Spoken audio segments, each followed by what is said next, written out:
Un día después de mudarme a la nueva casa de mi hijo, de repente la empleada doméstica vino corriendo, muy alterada, y me dijo: «Rápido, váyase de aquí antes de que su nuera regrese. Venga conmigo, le voy a mostrar algo».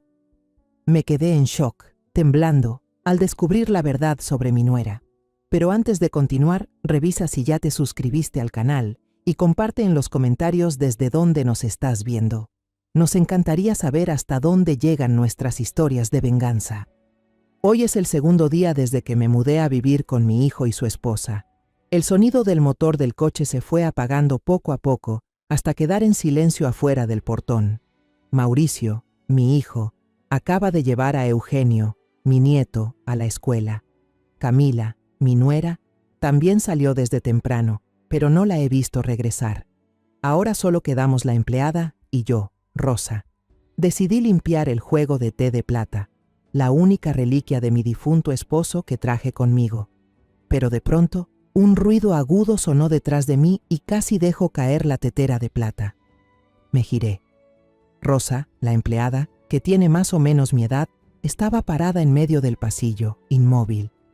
Pero lo que me asustó no fue el ruido, sino su cara. Estaba pálida como una hoja, los ojos muy abiertos, fijos en la puerta principal, como si hubiera visto un fantasma. No se agachó a recoger nada, ni pidió disculpas. En lugar de eso, corrió hacia mí. No tuve tiempo de preguntar qué pasaba cuando ya me había tomado del brazo con fuerza, rogándome: «Rápido, vámonos de aquí antes de que regrese su nuera. Sígame, le voy a mostrar algo». Su mano estaba helada y temblaba, su agarre tan fuerte que me dolió. Se llevó un dedo a los labios, pidiéndome silencio con la mirada llena de pánico. Luego me jaló. No hacia la sala ni hacia mi habitación, sino directo al final del pasillo, donde estaba la zona del servicio. El pasillo se volvía cada vez más angosto y oscuro, el aire más pesado. Me empujó dentro de un cuartito y cerró la puerta de golpe, echando el cerrojo por dentro. Me quedé jadeando en medio de la habitación sencilla. Una cama de hierro vieja, un pequeño ropero de madera y una alfombra gastada. Rosa no perdió un segundo. Se arrodilló en el suelo, levantó la alfombra y dejó al descubierto unas tablas de madera envejecidas. Con las uñas aflojó una que parecía suelta. Apareció un hueco oscuro. De ahí sacó con cuidado algo envuelto en un trapo viejo y amarillento. Sus manos temblorosas desdoblaron el paño poco a poco. Dentro había una libreta de cuero marrón, vieja y desgastada en las esquinas. Me la metió en las manos, susurrando con urgencia, el aliento caliente y tembloroso. El diario de Ana, la empleada anterior. Lo encontré atascado detrás de un mueble cuando limpiaba el cuarto de almacenamiento. «Léalo, rápido». Sentí un presentimiento terrible. Abrí la libreta. La letra era temblorosa, torpe, como escrita en medio del pánico. En la primera página había una línea corta. Día 12. El aroma en el despacho de la señora es cada vez más fuerte. Ella lo llama fragancia de purificación. Fruncí el ceño y pasé a la siguiente página. Las líneas se volvían más y más desesperadas.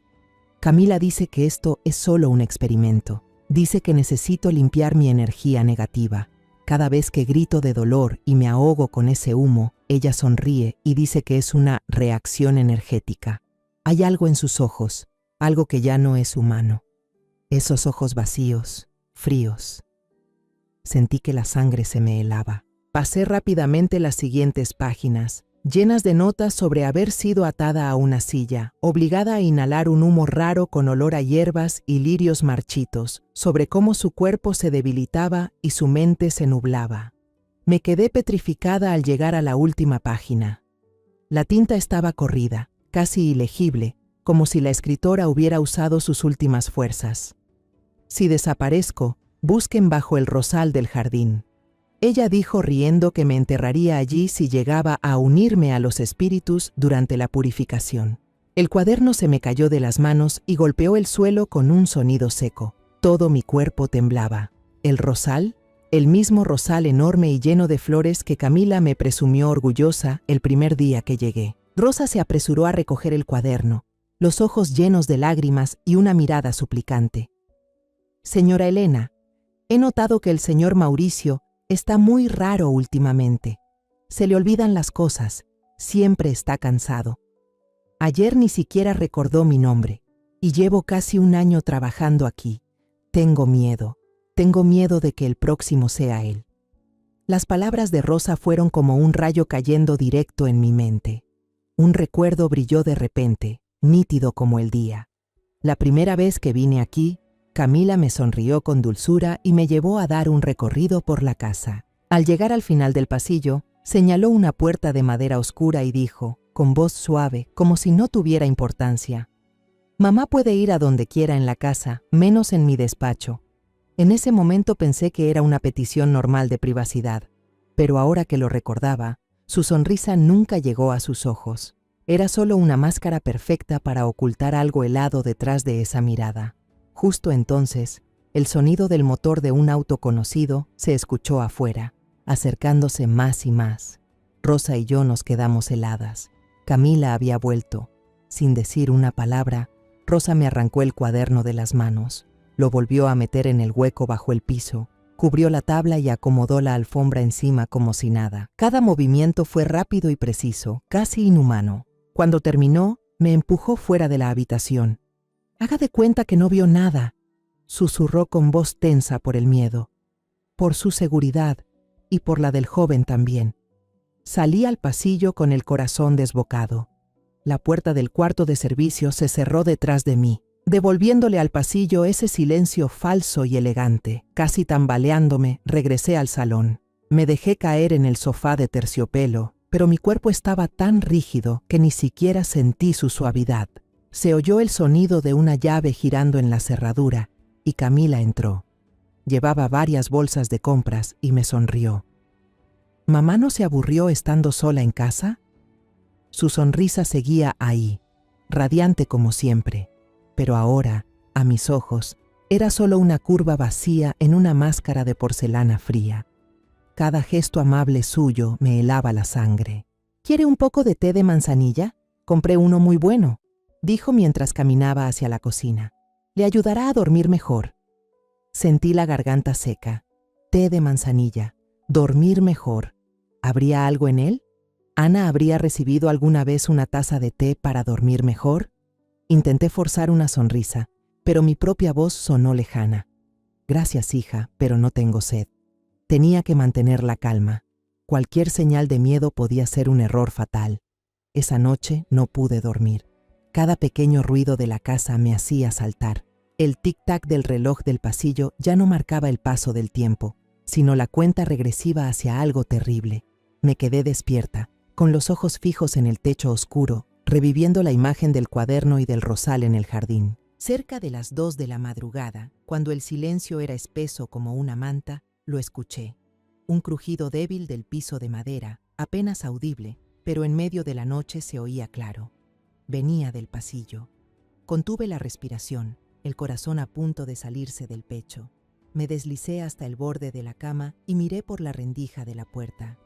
Una silueta pasó frente a mi habitación, cabello largo, negro, brillante, y una figura delgada envuelta en un camisón de seda.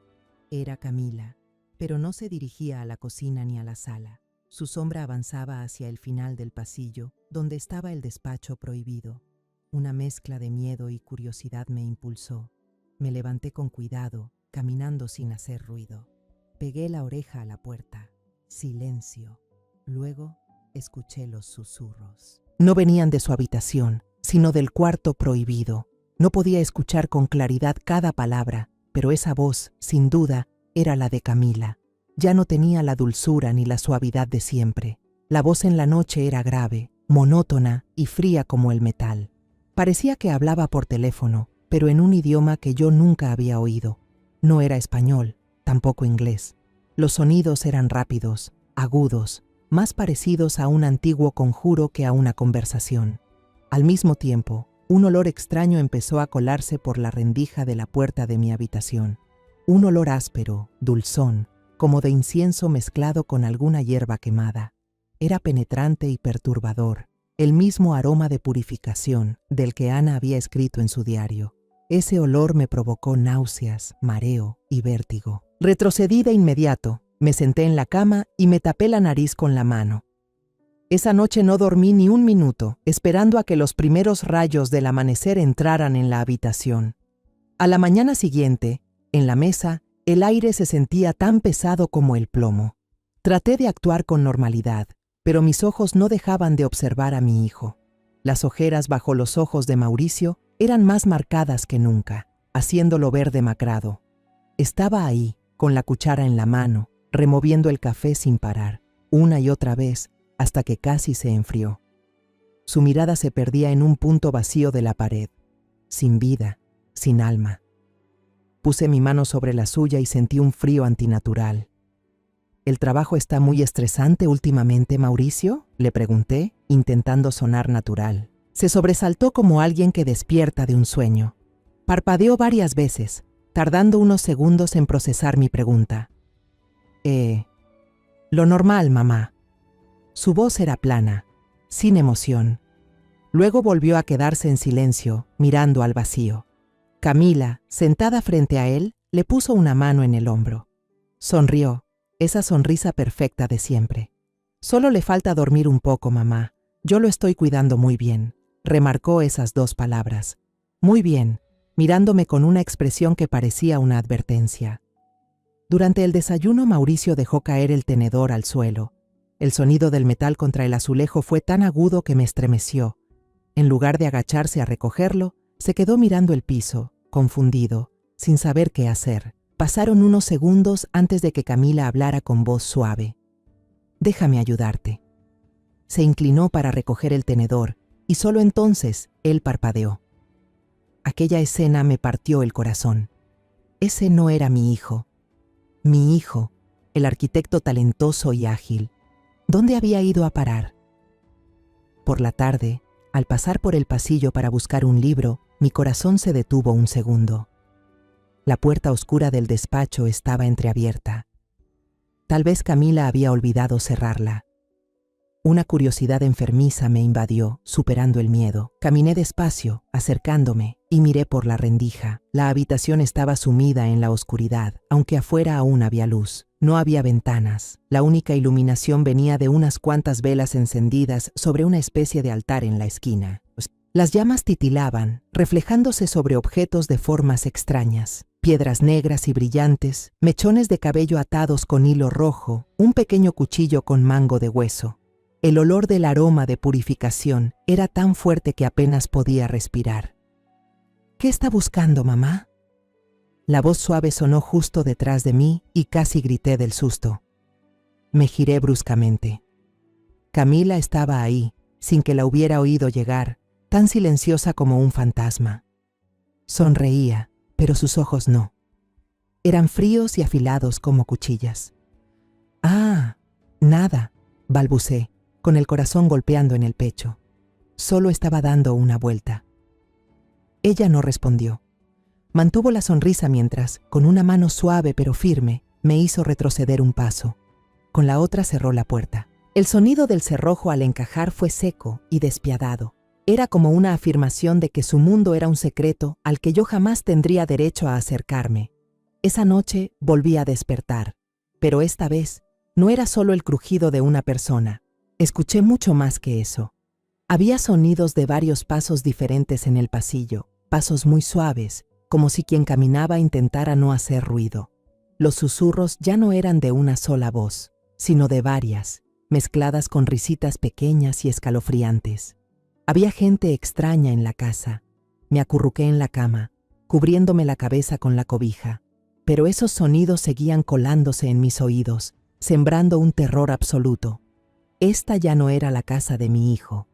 A la mañana siguiente me desperté con el cuerpo rendido y la mente cargada de ansiedad. El ambiente en la casa era extrañamente sofocante. Miré por la ventana de la cocina y vi a Camila en el jardín. Llevaba un vestido largo blanco. Su cabello negro suelto cayéndole por la espalda se veía tan serena como una diosa. Pero lo que hacía me heló la sangre. Estaba frente al viejo rosal, justo donde el diario de Ana mencionaba. En sus manos no tenía la regadera de bronce que usaba siempre, sino una botellita de vidrio oscuro. Iba echando con cuidado unas gotas de un líquido espeso, de un rojo oscuro, como sangre coagulada, en la base del rosal. Lo hacía con una especie de devoción, murmurando algo que no alcanzaba a escuchar. Me estremecí. Las palabras temblorosas de Ana sobre el rosal volvieron a mi mente, claras como el día. ¿Qué demonios estaba alimentando Camila a ese árbol? Cuando regresé al comedor, Mauricio ya estaba sentado allí. Tenía el periódico financiero extendido frente a él, pero sabía que no estaba leyendo nada. Sus ojos estaban vacíos, fijos en la pared. Serví un vaso de jugo de naranja y lo puse con cuidado frente a él. «Aquí tienes tu jugo de naranja, Mauricio». No reaccionó. Lo llamé otra vez, con un tono más suave. «Mauricio, hijo, ¿quieres beber un poco de jugo para despejarte?» Nada. Su mano descansaba sin vida sobre el periódico, inmóvil. El miedo empezó a crecer dentro de mí, convirtiéndose en una ola de pánico. Lo llamé más fuerte. Mi voz ya temblaba. «Mauricio». Esta vez se sobresaltó. Giró la cabeza hacia mí con una mirada perdida, como si regresara de algún lugar muy lejano. «Mamá, ¿me llamaste?», preguntó con la voz ronca. Ni siquiera notó mi presencia hasta que grité. El muro invisible que Camila había levantado alrededor de mi hijo era ya demasiado alto, demasiado sólido. Ya no podía alcanzarlo. En ese instante supe lo que debía hacer. Si no podía hablar con Mauricio, tenía que hablar con la única persona que aún podía darme respuestas. Tenía que hablar con Emilio. Pero ¿cómo sacarlo de la casa sin que Camila lo notara? Respiré hondo y me puse la expresión más tranquila que pude. Me acerqué a Camila cuando regresaba del jardín. «Camila, he notado que Emilio pasa mucho tiempo encerrado en casa. Parece un poco aburrido. ¿Qué te parece si lo llevo al parque un rato para que se distraiga?» Camila detuvo lo que hacía y me miró. Sus ojos se entrecerraron un poco. Una chispa de duda cruzó por ellos. El aire pareció tensarse por un momento. Pensé que iba a negarse, pero entonces sonrió, borrando cualquier rastro de desconfianza. «Buena idea, mamá. Que se diviertan mucho los dos». Hizo una breve pausa antes de añadir, con una dulzura cargada de advertencia. «Pero regresen antes del almuerzo, ¿sí? Voy a preparar la sopa que tanto le gusta a Mauricio». No era un recordatorio, era una orden. En el parque, los rayos del sol y las risas de los otros niños parecían pertenecer a otro mundo. Emilio y yo nos sentamos en los columpios, balanceándonos suavemente. Empecé preguntándole sobre la escuela, sus amigos, su maestra.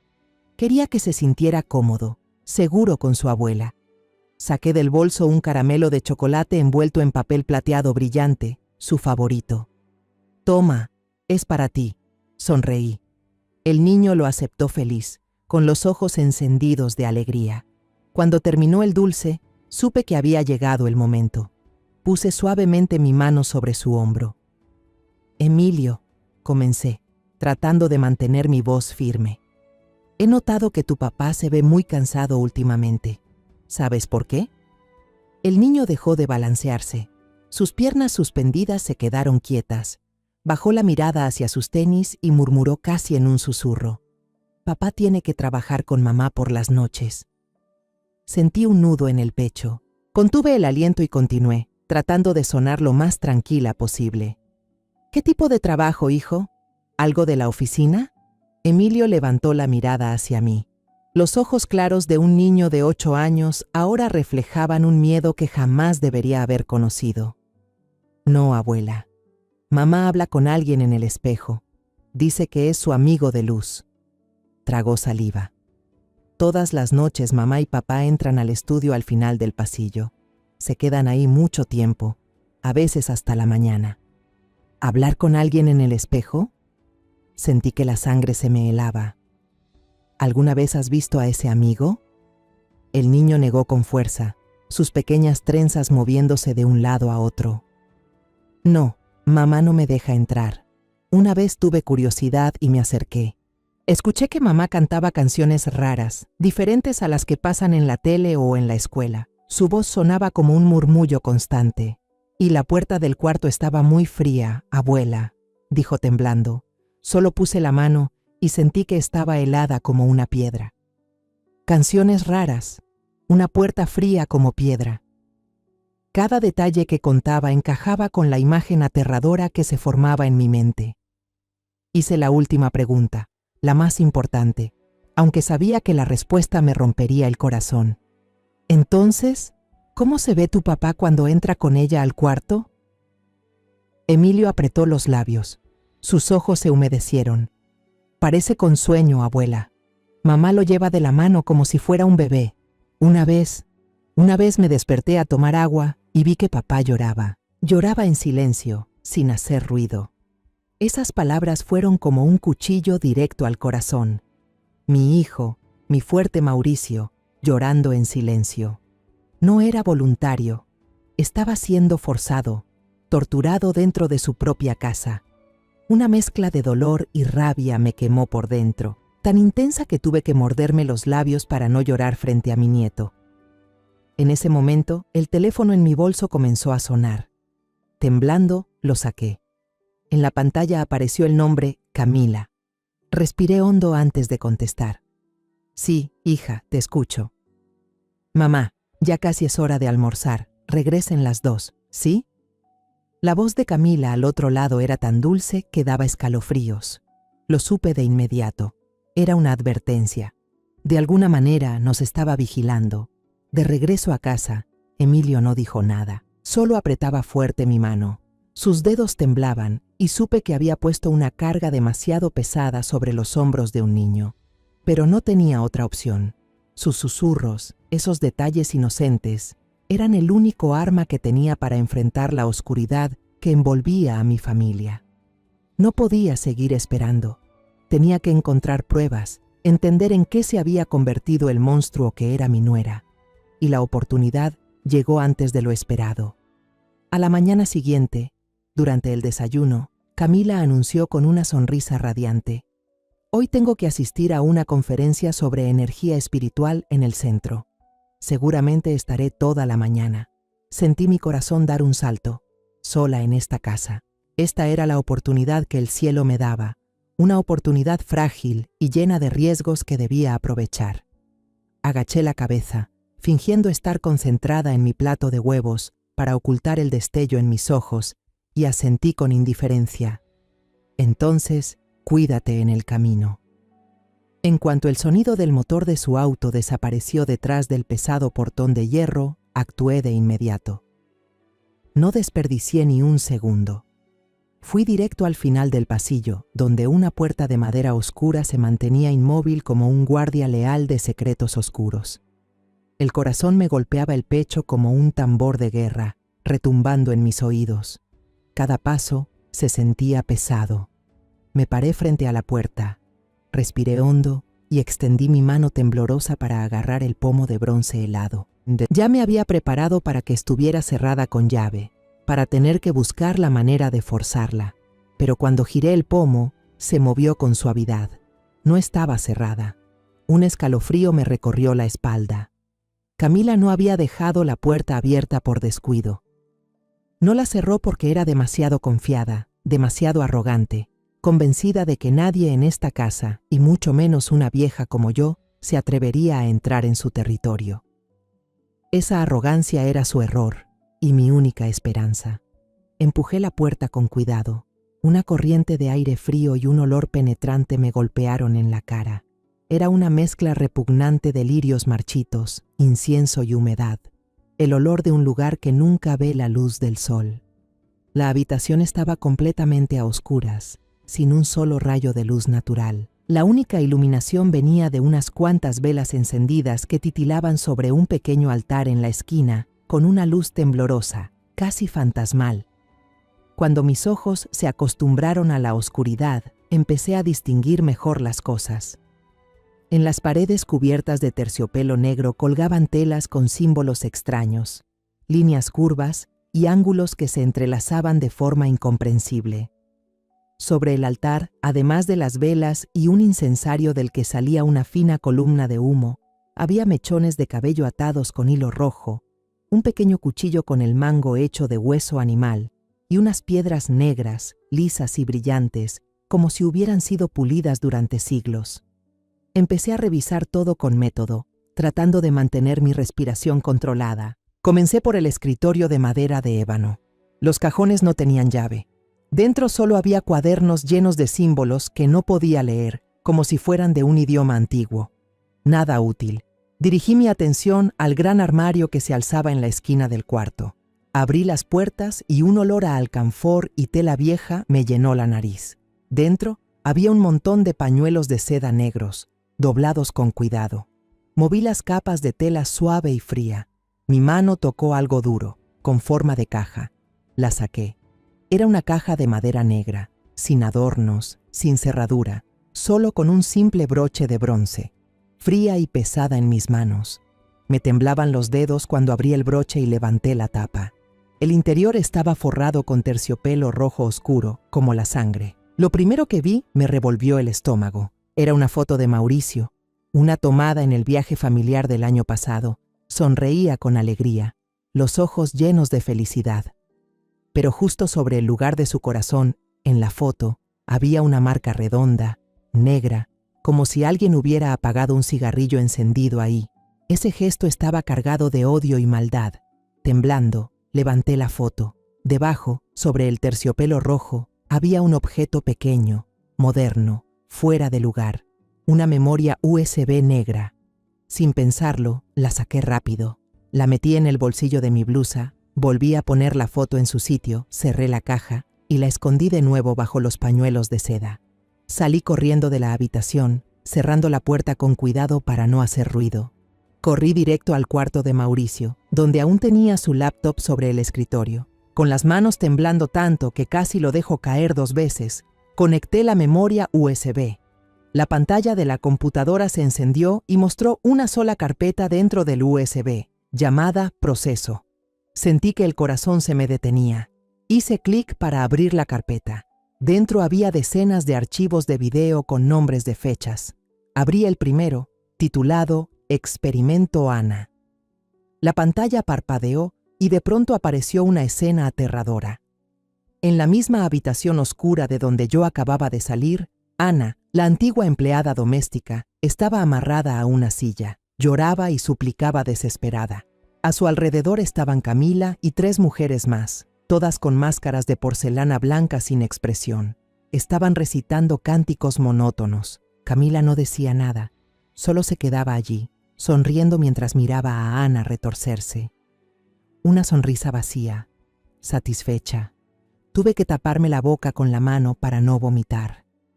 Temblando, abrí el video más reciente, llamado Preparación M, la M Mauricio.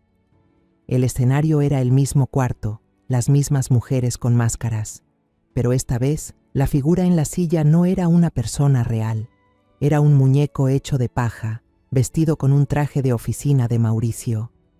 En el rostro sin vida del muñeco estaba pegada una foto del rostro de mi hijo. Estaban realizando el mismo ritual que con Ana, pero ahora con el muñeco de Mauricio. Le rociaban un líquido, recitaban los cánticos y con un cuchillo de mango de hueso cortaban sobre la foto. Lo entendí al instante. Una verdad horrible y clara como el día. Ana no era el objetivo. Ella solo fue el sacrificio, una prueba para perfeccionar el ritual. Mi hijo era el objetivo final. No solo querían debilitarlo, estaban preparándose para hacer algo mucho peor. En ese momento, escuché el motor del coche familiar afuera del portón. Camila había regresado antes de lo previsto. Una ola de pánico total me invadió. Busqué desesperada el cable, conecté mi teléfono al portátil. Tenía que copiar esos videos. Eran mi única prueba. Arrastré la carpeta Proceso al icono del teléfono. La barra azul de progreso apareció, avanzando con una lentitud torturante. Cada segundo se alargaba como un siglo. Escuché el portón de hierro abrirse, el sonido de las llantas crujiendo sobre la grava. «¡Rápido, por favor! ¡Rápido!», susurré sin apartar los ojos de la pantalla. «Copia completada». En cuanto apareció el mensaje, saqué la USB y el cable de golpe. Corrí de nuevo a la habitación oscura, el corazón a punto de estallar. Metí la memoria USB de nuevo en la caja negra, la escondí bajo el montón de pañuelos de seda y salí cerrando la puerta justo cuando escuché la llave de Camila entrando en la cerradura principal. Corrí a la cocina, abrí el grifo, tomé un vaso y fingí que lo estaba lavando. Mi corazón seguía desbocado en el pecho. Camila entró con esa sonrisa perfecta en los labios. ¿No se siente sola en casa, mamá? Forcé una sonrisa, intentando que la voz no me temblara. Estoy bien, no te preocupes. Pero no estaba bien, en absoluto. En mi cabeza, la imagen de mi hijo convirtiéndose poco a poco en un muñeco sin alma, controlado por los hilos demoníacos de la esposa que tanto amaba, giraba sin parar. Y supe que no le quedaba mucho tiempo. Esa noche, dormir fue un lujo imposible. Cada vez que cerraba los ojos, las imágenes horribles de los videos volvían como una película a cámara lenta, atormentando mi mente. Sabía que no podía esperar hasta la mañana. Tenía que hablar con Mauricio, de inmediato. Tenía que sacarlo de esa niebla mortal antes de que fuera demasiado tarde. Permanecí quieta, escuchando. La casa estaba sumida en un silencio pesado, roto solo por el tic-tac constante del reloj de péndulo en la sala. Cada tic-tac sonaba como un martillazo en mis nervios tensos como cuerdas. 10 en punto. 10:30. Esperé. Mi paciencia estaba afilada por el miedo absoluto. Luego el reloj marcó las 11. Un momento después, escuché la puerta del dormitorio de ellos abrirse y los pasos suaves de Camila yendo hacia el baño. El sonido del agua empezó a correr desde la ducha. Ahí estaba. Esa era mi oportunidad. Me escabullí fuera de mi habitación, con el corazón latiendo tan fuerte que temí que pudiera oírlo. Caminé descalza sobre el piso frío de madera, conteniendo la respiración hasta llegar a la puerta de su dormitorio. La puerta estaba entreabierta. Toqué 2 veces, apenas un sonido audible. Unos segundos después, Mauricio abrió. Llevaba un pijama de seda, el cabello despeinado, el rostro demacrado bajo la luz tenue de la lámpara. Se veía agotado, un poco confundido al verme ahí a esa hora. Me llevé un dedo a los labios, pidiéndole silencio, y susurré con urgencia. Sal un momento conmigo al porche. Tengo algo muy importante que decirte. Mauricio dudó. Sus ojos se desviaron inconscientemente hacia el baño, donde el agua seguía corriendo. Había una vacilación, un miedo difuso en su mirada, pero tal vez, en lo más profundo, todavía quedaba algo del hijo que alguna vez fue, algo que aún confiaba en su madre. Finalmente asintió y me siguió en silencio. El aire frío de la noche de noviembre me hizo estremecer.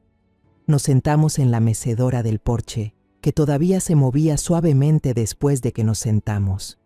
A la luz de la luna en cuarto menguante, el rostro de mi hijo se veía aún más pálido, sin vida. No di rodeos, no tenía mucho tiempo. Saqué el teléfono del bolsillo de mi bata, la pantalla aún encendida. Entré al estudio de Camila. Dije directamente, con una voz firme que no dejaba espacio para la duda. Y vi esto. Reproduje el video donde se veía a Ana atada. La luz de la pantalla iluminó el rostro de Mauricio. Entrecerró los ojos, sin mostrar ninguna emoción, sin sorpresa, sin miedo, solo una curiosidad fría. ¿Quién es ella, mamá?, preguntó con voz plana, casi mecánica. Sentí que el corazón se me apretaba. Es Ana, la exempleada de la casa. ¿No la reconoces? Contuve el pánico que me subía por la garganta y pasé al segundo video, el del muñeco con su foto pegada. Mi voz temblaba de rabia y miedo. ¿Y esto?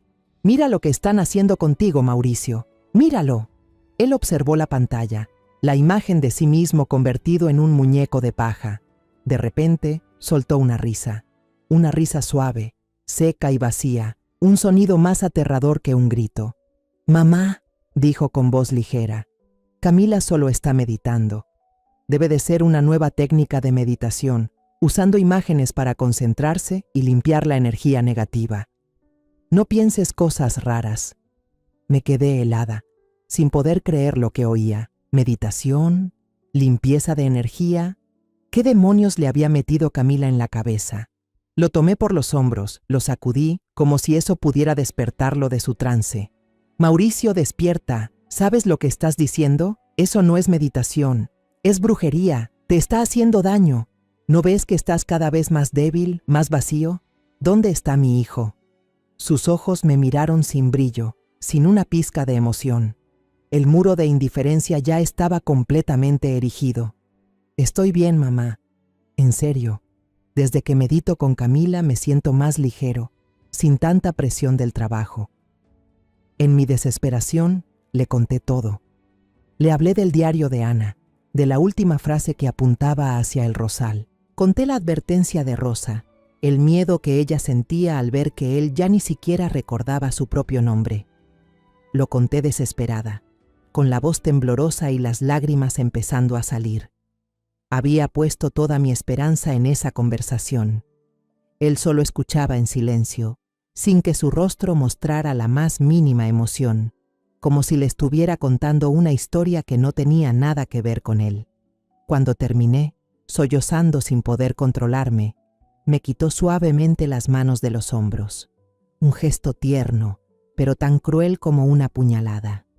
Mamá está cansada, por eso piensa demasiado, dijo con la misma voz monótona y sin vida. Debería irse a dormir temprano. Hace mucho frío afuera. Se detuvo un momento y añadió: Camila va a salir en cualquier momento. Se levantó, dio media vuelta y entró en la casa, dejándome sola en el porche con la noche helada y una desesperación tan densa como la oscuridad que me envolvía.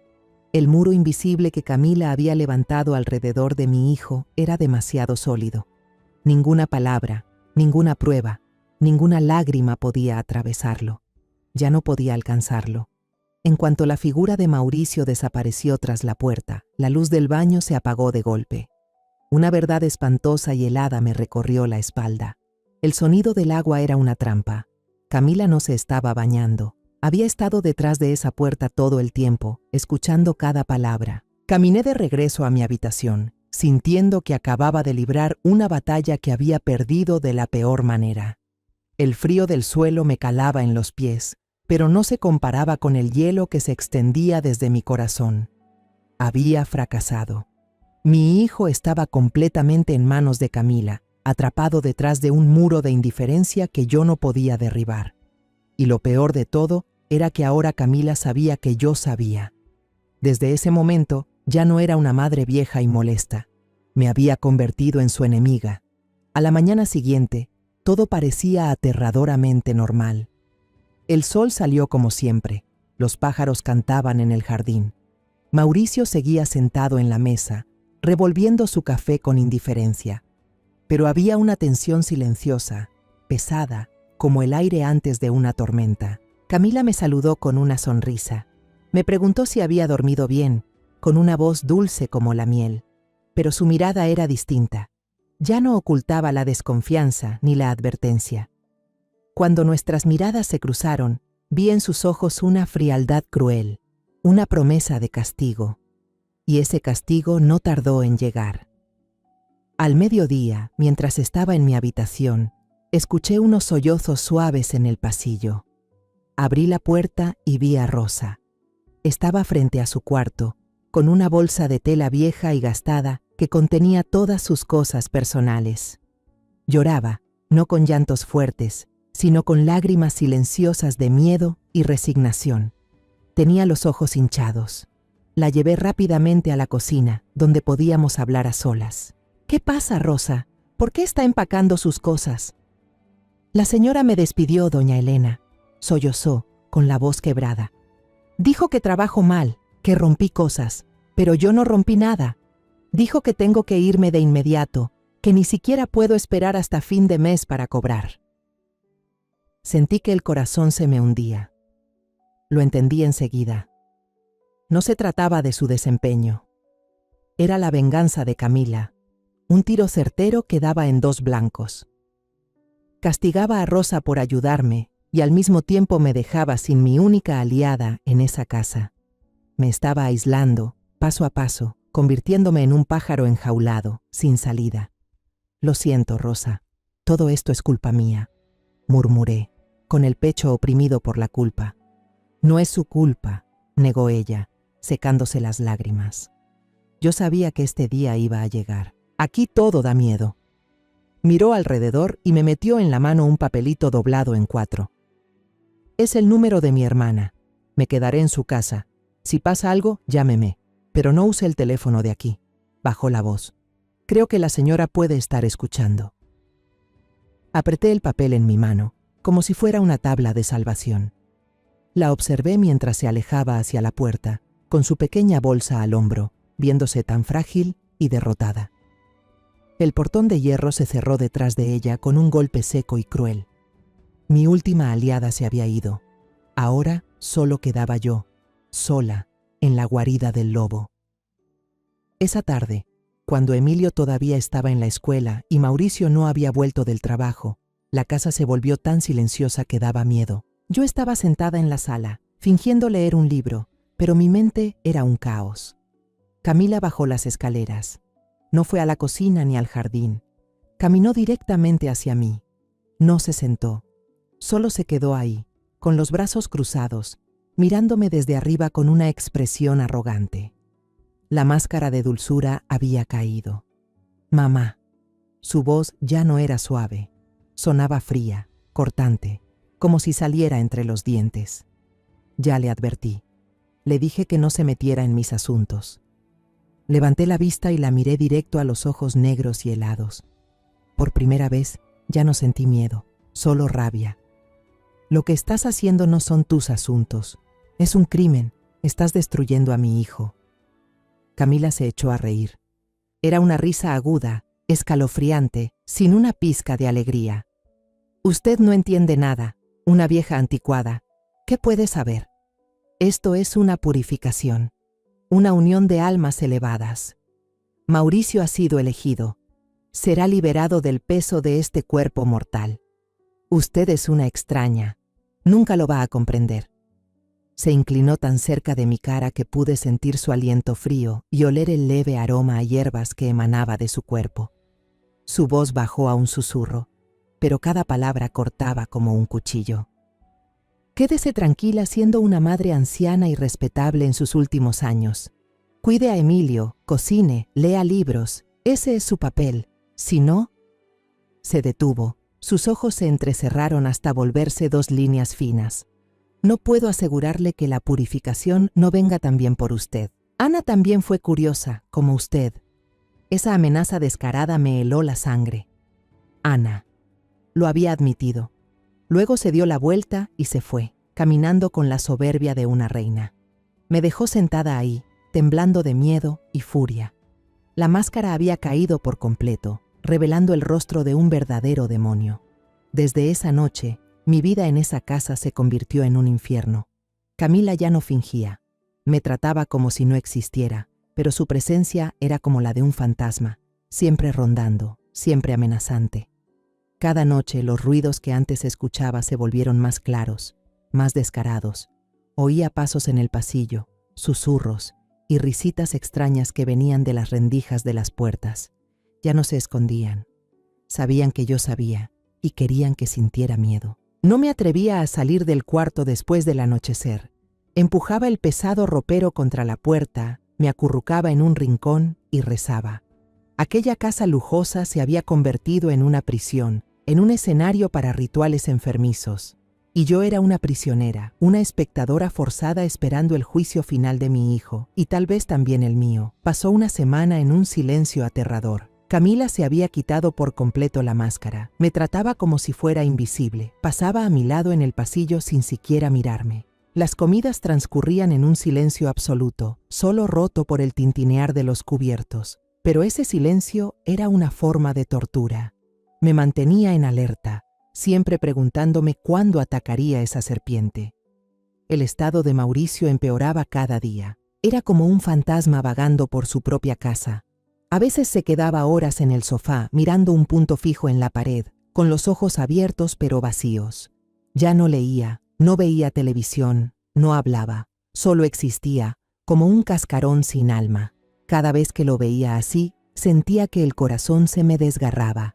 Aquella mañana, mientras me acurrucaba en mi habitación intentando leer unas páginas para olvidar la realidad, un pequeño ruido sonó desde el balcón. Me sobresalté y me di la vuelta. Emilio. El niño no había entrado por la puerta principal. Había trepado por la barandilla del balcón que conectaba su habitación con la mía un acto peligroso para un niño. Su rostro estaba pálido, los ojos abiertos de par en par, llenos de miedo. Se deslizó rápido dentro del cuarto, cerró de golpe la puerta del balcón y corrió las cortinas. Corrió hacia mí, me agarró de la manga y susurró con voz temblorosa: «Abuela, abuela». «¿Qué pasa, hijo? ¿Por qué trepaste por aquí?». Lo abracé por los hombros pequeños que temblaban, tratando de calmarlo. «Acababa de ir a la cocina por agua», dijo, jadeando. La puerta del estudio de mamá estaba entreabierta. No quise mirar, pero la oí hablando por teléfono con alguien. Un escalofrío me recorrió la espalda. Lo tomé de los hombros, apremiante. «¿Qué decía tu mamá? ¿Qué escuchaste? Dímelo». Emilio hizo un puchero. Los ojos se le llenaron de lágrimas. No escuché todo, pero oí unas palabras. Mamá dijo: «La luna llena de mañana es el momento perfecto». Luego dijo: «El ritual se completará». El niño soltó un sollozo. Y también dijo: «Él ya está listo, luego debe ofrecerse voluntariamente». Cada palabra de Emilio, aunque inocente y entrecortada, cayó sobre mí como un golpe seco. La luna llena de mañana. Completar el ritual. Ofrecerse voluntariamente. Ya lo entendía todo. Ya no esperaban más. La guadaña de la muerte estaba levantada. Mañana sería el día en que atacarían a mi hijo. Abracé a Emilio con fuerza. Lo apreté contra mi pecho como si así pudiera protegerlo de este mundo cruel. Tenía que actuar. De inmediato. Ni un segundo más para el miedo o la duda. Después de calmarlo, hacer que dejara de llorar y advertirle que fingiera no saber nada, que bajo ninguna circunstancia su madre debía darse cuenta, lo ayudé a volver a su habitación por el balcón. Luego cerré mi puerta con llave. Mi mente trabajaba con una claridad aterradora, la que solo llega cuando uno es acorralado. Recordé el papelito que Rosa me había dado, un número de teléfono, una chispa de esperanza. Pero no podía usar el teléfono de la casa. Camila seguramente estaba vigilando. Tenía que salir. Una idea me cruzó la cabeza. Un plan arriesgado, pero el único posible. Empecé a sujetarme el vientre, gimiendo. Al principio fueron gemidos suaves, luego más fuertes, más dolorosos. Caí sobre la cama, encogiéndome. Tal como esperaba, al poco rato se escucharon golpes en la puerta, luego el sonido de una llave girando. Camila entró con una expresión de fastidio por la interrupción. «¿Qué le pasa, mamá?», preguntó, sin un ápice de preocupación en la voz. Me duele mucho el estómago», gemí, aún sosteniéndome el vientre. «Un dolor horrible. Debe ser por la comida de ayer». Le dije que ya no tenía el medicamento que solía usar y que necesitaba ir a la farmacia de la esquina de inmediato, que no lo soportaría más. Camila me miró con desconfianza. Sus ojos recorrieron mi cuerpo como buscando una grieta en mi actuación. «Déjeme ir yo a comprarlo», propuso, una oferta que en realidad era una prueba. «No», rechacé con firmeza, fingiendo dolor y mal humor. «Mi medicina es especial. Tengo que ir yo misma para que el farmacéutico vea la receta vieja y me dé la correcta. Si compras la equivocada, podría ser peor». Guardó silencio unos segundos, pensando. Tal vez estaba ocupada con los preparativos para mañana y no quería perder tiempo con una anciana enferma. O tal vez mi actuación había sido convincente. Al final, accedió de mala gana. «Entonces vaya y regrese rápido», dijo con voz fría, más una orden que una advertencia. La oportunidad era única. Agarré el abrigo y la cartera, caminando encorvada como si de verdad me doliera, hasta cruzar el portón de hierro. Pero una vez fuera de su vista, no fui a la farmacia. Casi corrí. Fui directo a una vieja cabina telefónica, polvorienta, en una esquina solitaria. Mis manos temblaban mientras buscaba en la cartera el papel arrugado de Rosa y marcaba, con los dedos temblorosos, cada número en el teléfono viejo. Del otro lado sonó 2 veces antes de que alguien contestara. No era el número de la hermana de Rosa. Era una voz masculina, familiar y confiable. «Ese es el número de Eugenio, el viejo amigo policía de mi esposo, alguien que sabía que Rosa también conocía y en quien confiaba». «¿Aló?» «Eugenio, soy yo, Elena». dije con prisa, la voz quebrada por la emoción y el miedo. Soy la esposa de Mario. Tienes que ayudarme. Señora Elena, ¿qué pasa? ¿Por qué suena tan alterada? Su voz al otro lado de la línea sonaba llena de preocupación. Estoy en peligro, dije, y las lágrimas empezaron a brotar. No, no yo, es mi hijo, Mauricio. Eugenio, tienes que ayudarme. Mi nuera está metida en una secta. La antigua empleada doméstica desapareció, creo que la mató, y ellos planean hacerle daño a mi hijo mañana en la noche. Le conté todo de corrido por teléfono, la voz temblorosa, sobre el diario, los videos horribles que había encontrado, las advertencias de Emilio. Eugenio escuchó en silencio. No era un silencio de duda, sino de concentración absoluta. Cuando terminé, su voz cambió. Ya no sonaba amistosa, sino firme y grave. Elena, escúchame bien. ¿Dónde estás ahora?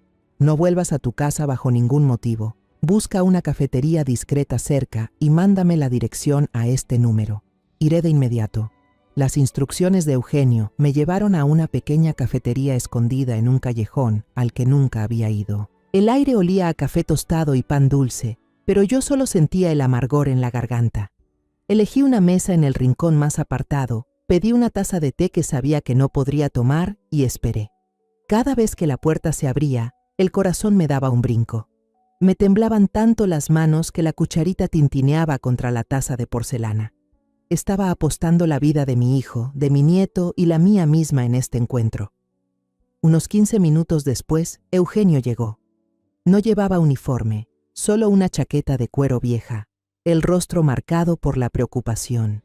Echó un vistazo rápido al lugar antes de sentarse frente a mí.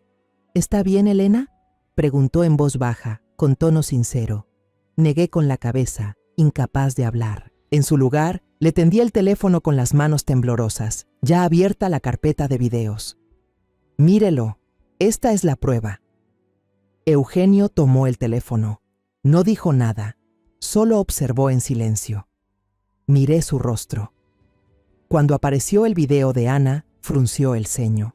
Cuando llegó a la escena del muñeco de Mauricio siendo torturado, su expresión se endureció, la mandíbula apretada.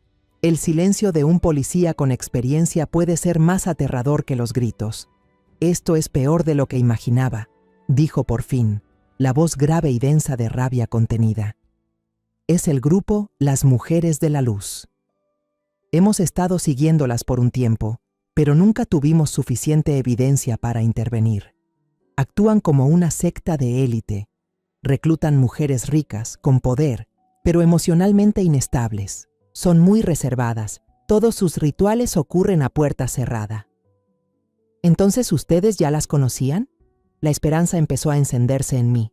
Sí, pero no podíamos hacer nada. Hasta ahora. Eugenio me miró con seriedad. Estos videos valen mucho, pero pueden alegar que son montajes. Necesitamos algo que no se pueda negar. Entendí lo que quería decir. Temblando, saqué del bolsillo de mi abrigo el cuaderno de cuero de Ana, que había llevado como un amuleto. Lo abrí en la última página y señalé una línea escrita con desesperación. Aquí, busca bajo el rosal del jardín. Esto podría ser la prueba física que necesita. Los ojos de Eugenio brillaron. Él leyó atentamente la inscripción, luego levantó la vista y me miró con ojos más agudos. Un cadáver. Así es. Con esto podemos pedir una orden de registro urgente al juez. Elena, usted nos dio la llave. No perdimos ni un segundo más. Sobre la servilleta del café, Eugenio trazó rápidamente un plan detallado. Todo tenía que ocurrir muy rápido, muy ordenado y perfecto. La parte de la policía y la mía. Mi misión era muy importante y también muy peligrosa. Mañana por la mañana tenía que sacar a Camila de la casa por al menos 3 horas. A la mañana siguiente me desperté con un objetivo claro. Bajé con una expresión que había practicado frente al espejo toda la noche. Una sonrisa fresca, con algo de resignación. Le dije a Camila, con una alegría inusualmente forzada: Camila, este fin de semana vienen unas amigas de Guanajuato. Hace mucho que madre y yo no tenemos ocasión de lucirnos. ¿Qué tal si hoy vamos al supermercado grande y compramos unas cosas ricas para recibirlas? Camila se sorprendió por el cambio repentino en mi actitud. Me miró, tratando de detectar algo fuera de lo normal. Quizá pensó que yo había quedado completamente devastada aquella noche y que había aceptado mi destino. O quizá el hecho de que hubiera completado el rito esa noche la tenía tan ocupada que bajó la guardia ante una anciana inofensiva como yo. Tras dudar un momento, asintió. Está bien, vamos entonces. En el supermercado empecé la actuación de mi vida. Calculadamente alargué el tiempo. Recorrí pasillo por pasillo, escogiendo cada producto con una meticulosidad insoportable. Tomé un aguacate, lo giré y lo miré de un lado a otro, preguntándole a Camila cómo escoger el mejor. Me quedé varios minutos en la sección de carnes, indecisa entre res y cordero. Camila empezó a impacientarse. Miraba constantemente el reloj de pulsera y movía el pie en el suelo. Mamá, ¿podemos apurarnos un poco? Tenemos muchas cosas que hacer en casa. Mi corazón latía con fuerza en el pecho. No sabía si el equipo de Eugenio ya había terminado. Necesitaba más tiempo. Cuando cruzábamos una zona muy concurrida, de repente me sentí mareada y me agarré del carrito. ¡Ay! Me siento un poco mareada. Me quejé, frunciendo el ceño.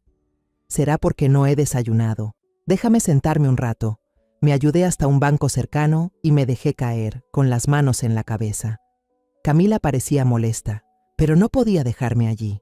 Se quedó de brazos cruzados esperando, la impaciencia visible en su rostro. Cada segundo se alargaba como un siglo.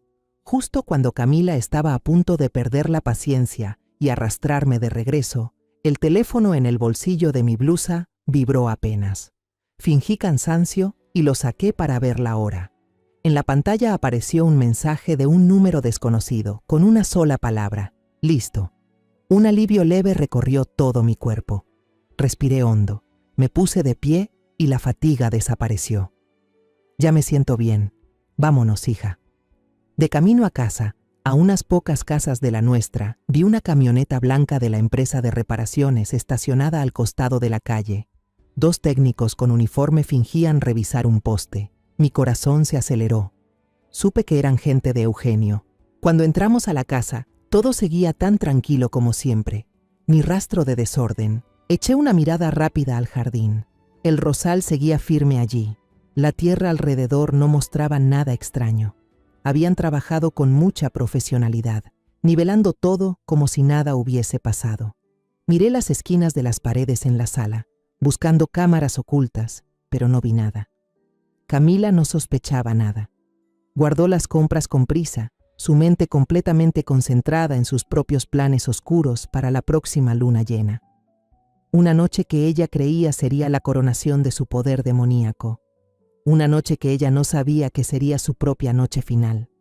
Esa noche, el ambiente en la casa estaba extrañamente silencioso, ni un solo ruido, como si todo el lugar contuviera la respiración esperando algo. Caminé despacio con una bolsa pequeña que había preparado desde la tarde. Dentro solo había unas cuantas prendas viejas y algunas cosas personales necesarias, una pequeña puesta en escena para mi último papel. Bajé a la sala, donde estaban Camila y Mauricio. Camila estaba meditando sobre la alfombra, con los ojos cerrados, pero yo podía sentir una energía ansiosa, enfermiza, emanando de ella. Mauricio estaba en el sofá, inmóvil como una estatua, con la mirada perdida en el vacío. «Voy a visitar a la tía Sofía un rato», dije, tratando de mantener la voz normal, tranquila. Últimamente no se ha sentido bien, se queja de dolor de espalda todo el tiempo. Tal vez me quede allá una noche para darle un masaje. No me esperen para cenar. La tía Sofía era mi mejor amiga, la única que Camila conocía.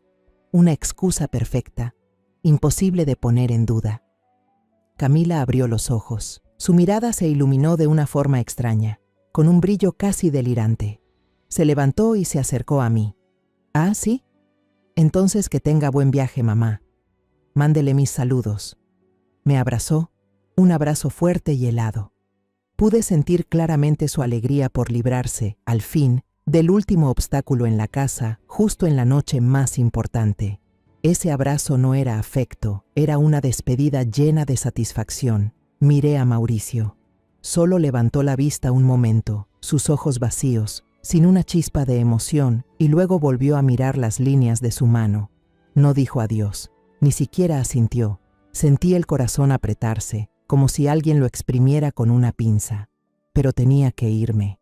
Salí por la puerta arrastrando mi maleta pequeña. El sonido de las ruedas sobre el piso de cerámica se escuchaba solitario. Pero no fui a casa de la tía Sofía. Caminé hasta la esquina, donde la oscuridad cubría todo.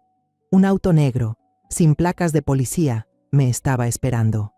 La puerta se abrió.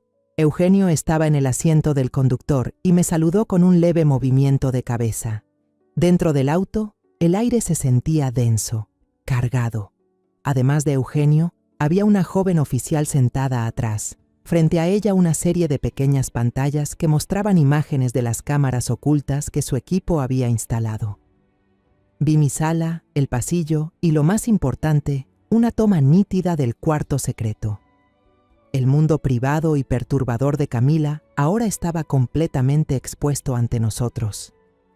Apenas me acomodé, la vi actuar en las pantallas. Camila se había puesto un vestido de seda blanco, largo, que la hacía parecer una novia en una boda infernal. Encendía más velas negras y esparcía pétalos de rosa, no rojos, sino negros, por todo el suelo. Unos minutos después, la puerta trasera se abrió y 3 mujeres con máscaras de porcelana blanca entraron sin hacer ruido, moviéndose como fantasmas. Eran las mismas que aparecían en el video de Ana.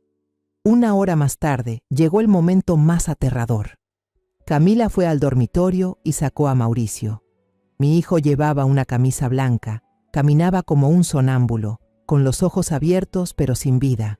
Ella lo condujo al cuarto oscuro. Las 4 mujeres formaron un círculo alrededor de él, inmóvil en el centro. Camila empezó a recitar unos conjuros en un idioma extraño que yo había escuchado antes a través de la puerta. Las otras 3 repitieron al unísono, formando un coro macabro. Sus voces eran planas, sin emoción, frías, resonando dentro del auto a través de los micrófonos ocultos, filtrándose en cada célula de mi cuerpo.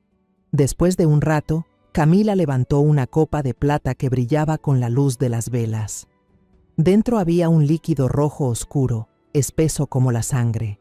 Sonrió, una sonrisa delirante, de éxtasis absoluto, con los ojos encendidos. Ella le entregó el vaso a Mauricio. «Bebe, amor mío».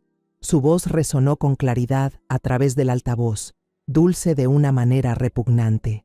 «Cuando lo bebas todo, nuestras almas se unirán para siempre bajo la luz de la Madre. Serás liberado». La mano de Mauricio temblaba mientras levantaba el vaso hacia sus labios. Mi corazón se detuvo. Todo mi mundo pareció congelarse en ese instante. Me tapé la boca, tratando de contener un grito de terror. Apreté con fuerza el brazo de la agente que estaba a mi lado, mis uñas hundiéndose en la tela del uniforme. «Actúen». La voz de Eugenio sonó firme por la radio. De inmediato, en las pantallas, el infierno se desató. Las puertas de la habitación, la principal y las que daban al jardín, fueron derribadas al mismo tiempo. Policías vestidos de negro, armados hasta los dientes, irrumpieron desde todas las direcciones como una avalancha. Las luces potentes de sus linternas barrieron la habitación, disipando la oscuridad tenebrosa. «Detente ahora, no bebas. Manos arriba, policía». El grito del comandante se impuso sobre los cánticos. Camila se giró de golpe, el vaso de plata cayó de la mano de Mauricio y se estrelló contra el suelo con un sonido metálico agudo. El líquido rojo salpicó su vestido blanco, pareciendo sangre. Sus ojos eran negros, vacíos. No había miedo en ellos, solo pura ira, la furia de una sacerdotisa interrumpida justo antes de completar su ritual más sagrado. Ella y las otras 3 mujeres no alcanzaron a reaccionar antes de ser esposadas. Mauricio se quedó inmóvil en medio de la habitación, como una estatua olvidada, parpadeando ante las luces sin comprender nada de lo que pasaba a su alrededor. Un policía corrió hacia él, le puso una manta sobre los hombros y lo ayudó a salir. Al ver el rostro perdido y confundido de mi hijo, ya no pude contenerme. Las lágrimas que había reprimido durante tantos días brotaron sin control. Abrí la puerta del coche y corrí hacia él, apartando incluso a los agentes que estaban cumpliendo con su deber. Cuando lo abracé con todas mis fuerzas, no reaccionó. Permaneció rígido, con la mirada vacía clavada en algún punto detrás de mí. Pero no me importó. Solo sabía que debía aferrarme a él, como si mis brazos pudieran devolverle la vida, como si pudieran ahuyentar los fantasmas que atormentaban su alma.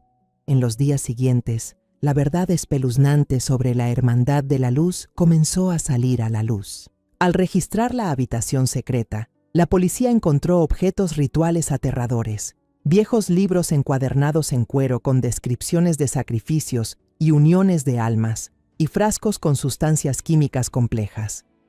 Los análisis posteriores helaron la sangre de todos. El líquido rojo oscuro del vaso de plata no era sangre, sino una mezcla de un potente alucinógeno con un veneno capaz de detener el corazón lentamente. Querían que Mauricio ofreciera su vida voluntariamente, bajo un estado de éxtasis, creyendo que alcanzaría la inmortalidad. Camila y sus cómplices no opusieron resistencia ni mostraron arrepentimiento. En la comisaría confesaron toda la red. Decenas de integrantes del culto, todas mujeres con posición social importante, fueron arrestadas en diferentes puntos de la Ciudad de México. Pero sus declaraciones eran incoherentes, sin sentido. No hablaban de crímenes, hablaban de dioses, de energía pura y de eternidad. No eran criminales tratando de negar sus actos. Eran fanáticas que habían perdido completamente la razón, prisioneras de su propio delirio. Mi hijo fue salvado de la muerte, pero su verdadera batalla apenas comenzaba. Mauricio fue internado de inmediato para observación y tratamiento psicológico a largo plazo. Los médicos dijeron que había sido sometido a drogas que provocan debilitamiento del sistema nervioso y manipulación mental de forma sistemática durante mucho tiempo. Su cerebro estaba dañado. La recuperación sería difícil y nadie podía asegurar que volvería a ser el mismo. Mi hijo había regresado, pero solo su cuerpo. Su alma seguía perdida, atrapada en la niebla venenosa que Camila había creado. Cuando finalmente pudo salir del hospital, después de varias semanas de tratamiento, no dudé ni un segundo. La casa en Colonia del Valle, que alguna vez fue el orgullo de mi hijo, se había convertido en un mausoleo lleno de recuerdos horribles. Cada rincón, cada mueble me resultaba inquietante. Lo vendí todo a un precio ridículo. Solo quería deshacerme de eso lo antes posible. Me llevé a Mauricio y a mi nieto Emilio lejos de la ciudad ruidosa y sofocante, de vuelta a Guanajuato, mi tierra tranquila, con sus colinas suaves y su aire limpio. Con el dinero de la venta compré una pequeña finca, con una casita bonita y un porche amplio que daba al valle. Lo primero que hice no fue ordenar las cosas. Salí afuera, cavé un terreno grande justo frente al porche, en el lugar donde más daba el sol, y planté rosas, de todos los tipos y colores, rojas intensas, rosadas suaves, blancas puras, amarillas brillantes. Quería transformar ese símbolo de muerte y de crimen oculto bajo un árbol en Ciudad de México en una prueba de vida y renacimiento aquí. Nuestra nueva vida empezó lentamente. Cada mañana, cuando los primeros rayos del sol apenas tocaban las colinas, salía al jardín a regar las plantas y cortar las hojas marchitas. Mauricio solía llevar una silla al porche. Se sentaba en silencio y me observaba. Aún hablaba poco, y a veces su mirada se perdía en la distancia, pero de vez en cuando, al ver un capullo de rosa abrirse, una débil sonrisa cruzaba sus labios. Sus ojos poco a poco volvían a tener vida, ya no estaban vacíos como antes. Emilio, por su parte, había recuperado su inocencia. Corría y jugaba entre las filas de flores, y su risa clara resonaba por toda la finca. Su risa era el mejor remedio para las heridas de los dos. A veces, al mirar las rosas rojas, tan hermosas y orgullosas, pensaba en Ana, la mujer desafortunada a la que nunca conocí. Su cuerpo fue encontrado y su familia lo llevó de regreso a su pueblo para enterrarlo. Planté este jardín en parte para recordarla, para que su alma descansara rodeada de flores y no atrapada bajo un árbol maldito. Nunca volví a ver a Rosa. El número que me dio dejó de funcionar después de que llamé a Eugenio. Tal vez se fue a un lugar muy lejano, buscando empezar una nueva vida, lejos de los recuerdos horribles. Solo rezo en silencio para que esa mujer valiente y bondadosa esté en paz.